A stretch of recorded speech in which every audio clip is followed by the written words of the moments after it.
Have you got something else? Yes. I'm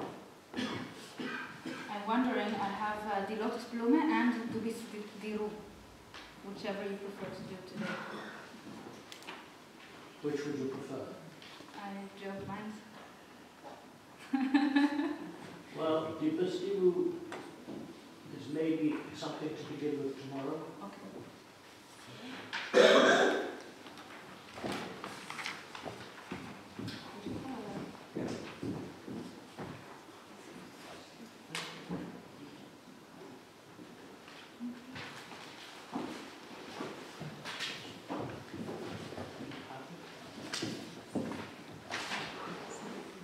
So we do Lotosblume.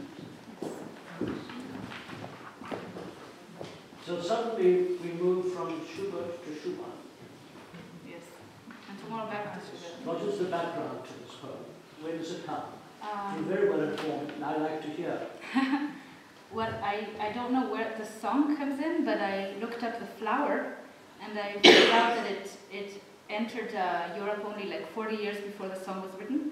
So it's pretty much a song about an exotic flower that people have only come to notice, and it's beautiful. It's a beautiful allegory between this flower and the lover.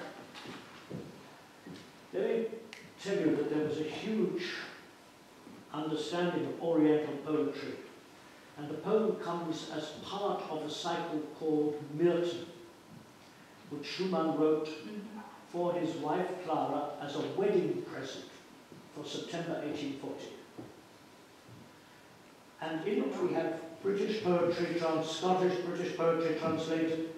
One of the great songs of Schumann is called Aus den Hebräischen Gesängen, from the Hebrew Melodies, which is a poem of Byron. Mein Herz ist schwer. Based on, now that's a wonderful story, what it's based on. A man called Isaac Nathan who told Byron that there should be something as popular as Thomas More's Irish melodies, and that he should compose Hebrew melodies, because Mr. Nathan was in personal possession of the tunes sung by the Jewish people in the temple before the destruction by the Romans. And Byron believed him. And a short while afterwards, Mr. Nathan had to leave England because of debts and a whole lot of lies, and he established the Sydney Conservatorium in Australia, where there is a statue to him. So you can't keep a good businessman down. He's going to make it one thing. This Mr. Nathan. And, but actually, Byron did some of the most beautiful poems. The Assyrian came down like the wolf from the fold, and his cohorts were gleaming in purple and gold. The destruction of Sennacherib. All of these from biblical scenes. This particular song, however, is Heine, who was a favorite poet of Schumann. Should I tell you what the Lotosblume significance is? It's a beautiful, innocent flower, but it can only grow in the conditions of the worst slime and mud.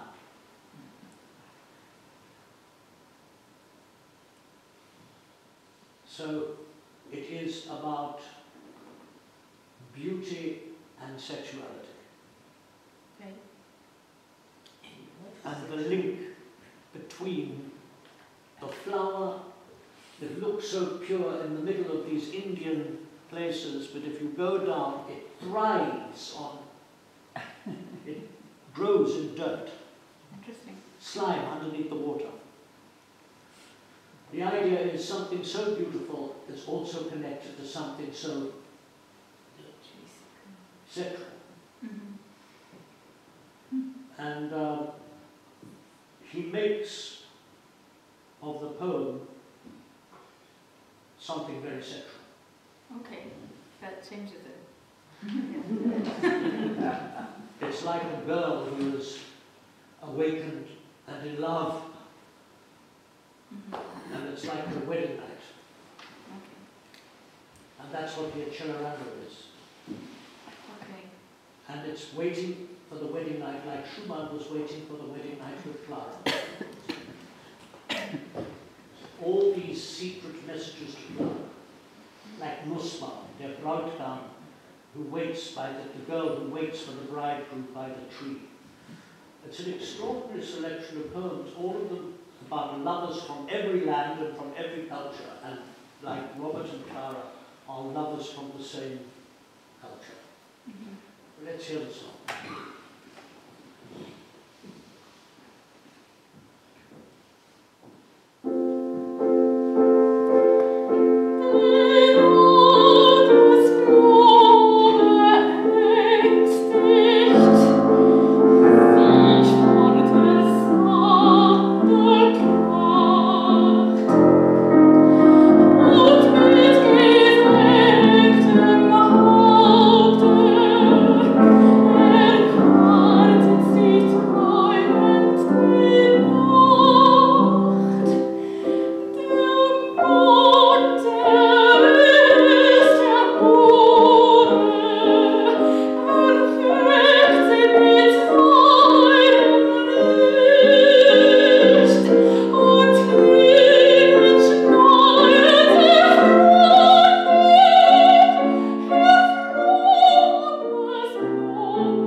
put a sock in your mouth if you want actually to sing piano. It's not right. So actually it's all, this was very beautiful. You have a beautiful sound.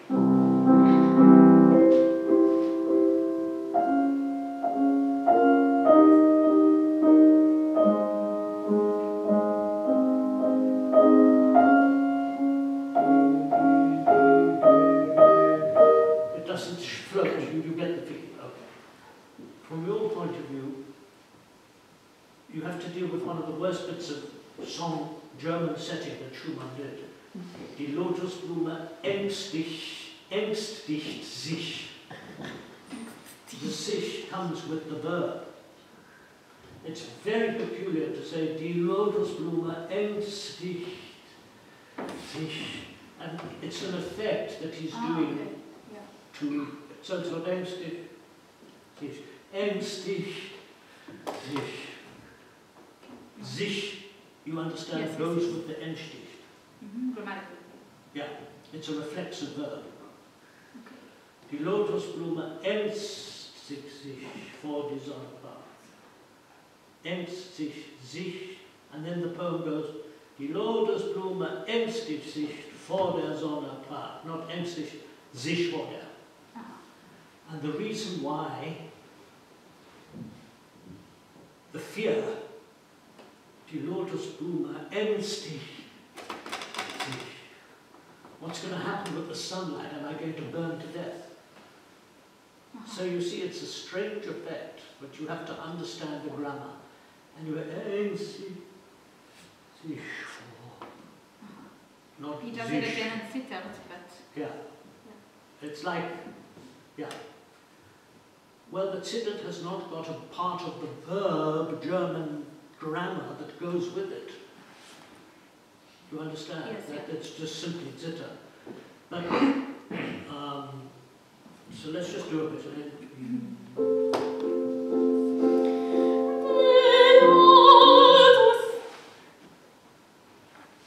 Did you think before coming in of your color? Just open the voice. No!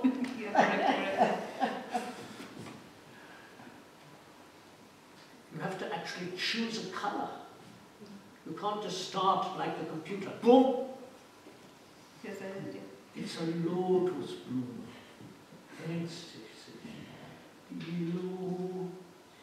So exotic, die Lotosblume.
You have to actually do a Sittert verliebt, and then it's interesting, Sittert, and then describing it, getting in there to say, oh, for love, and the word love. You can't, there's no such thing as a German poem of the period that is obscene.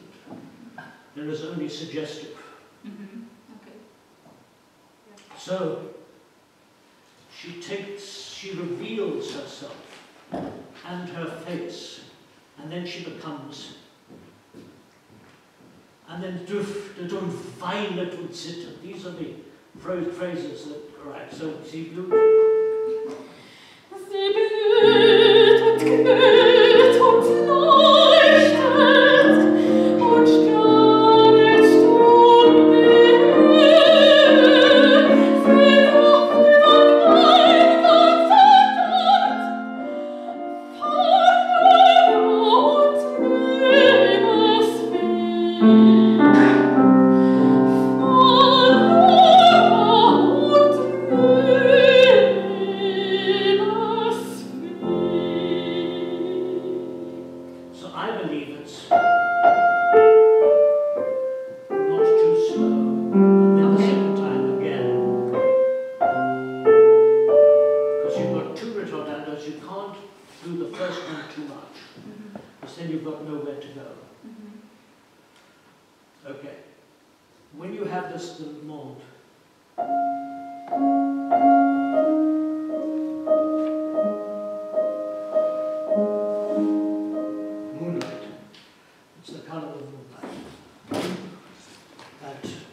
Challenging thing to get all these different, how the moon is her bula, which means her wooer. Yeah, her boyfriend, her betrothed or her husband. Yeah.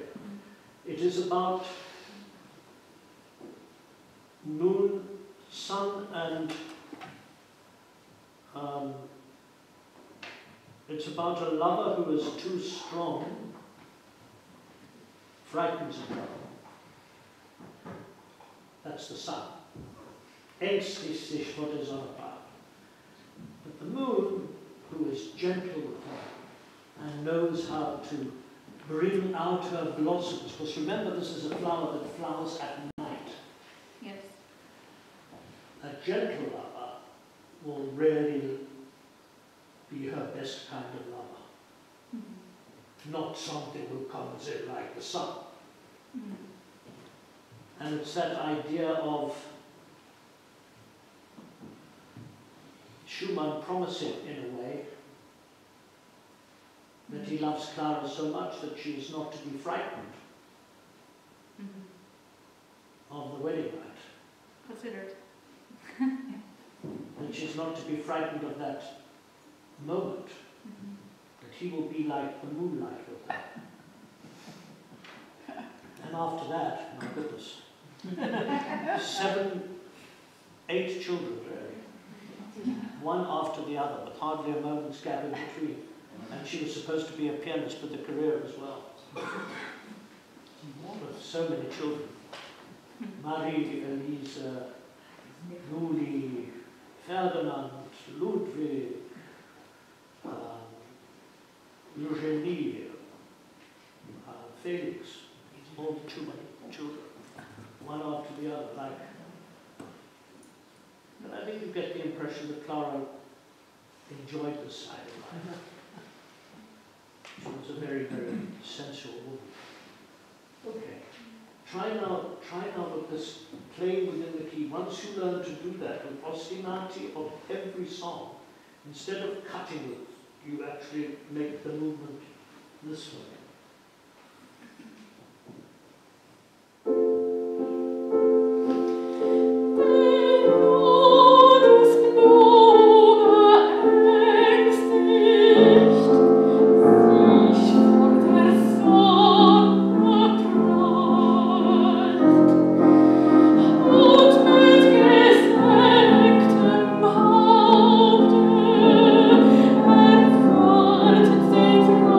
Träumt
nice type of refined way what that sit-up means.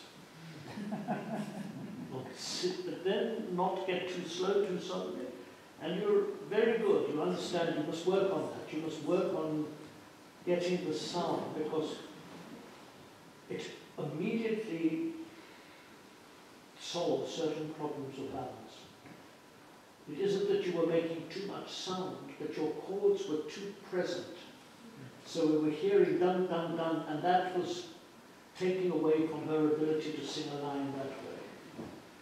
To be able to provide, and I use my metaphor again, the pot must be boiling like this, not... You have to keep the movement, the sound must be there, you have to hear the notes. The secret, ladies and gentlemen, of this type of accompanying, and I'll explain it because you're not all piano professionals, it's something called the double escapement mechanism in piano playing. Double escapement is how the jack and the hammer and the key are formed in piano playing. So if I play like this,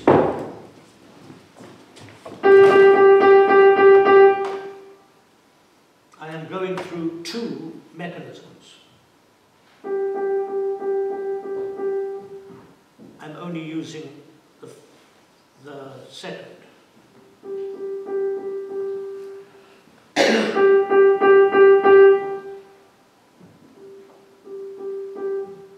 So actually, I'm using no. When I go softer, I'm not using any less energy. It's the same amount of energy. But it's not allowing the piano to, the key to return to its full position. On very well-regulated pianos, you can actually get that quite quickly.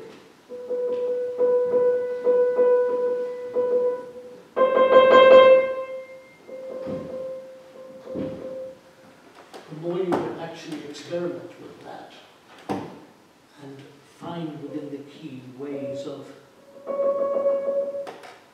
then you don't have to go, you can't get it any softer. And accompanying with so much string background chord where there is no significance but where we just need to hear the harmony continuing, that's what we have to do. But you made a very good beginning with it. It was very good. Thank you very much. Thank you.